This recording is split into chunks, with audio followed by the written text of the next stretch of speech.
In conclusion, I think we can all agree that toilet training can be really challenging. Really challenging, yeah.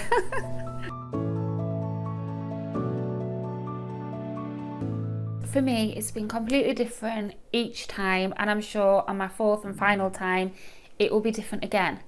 It's been nearly 3 years since I've done potty training, so I asked on Instagram, I did a Q&A, like, has anybody got any tips or tricks? Because yeah, I've done it twice before, but I forgot everything.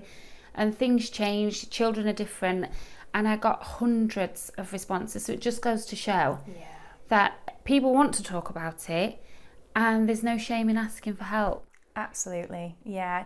I think it's really important to understand that nobody has all the answers. No, I Not definitely even don't. Yeah, because every toilet training journey will be completely individual. So it's a case of trial and error, taking it a day at a time, having faith that they will get there, and just generally making it as fun as you can.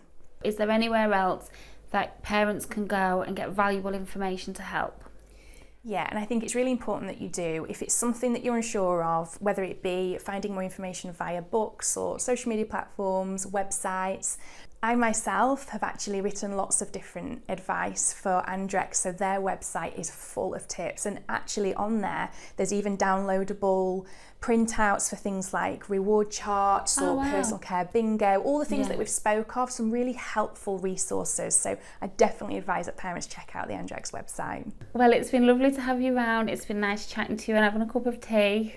It's been lovely. I really enjoyed sitting and talking about this topic because it's so important that we do normalise it. It is. You know, there are so many families out there that have difficulties and challenges with toilet training, so making this a really approachable topic is the first step to helping your little ones create healthy hygiene habits.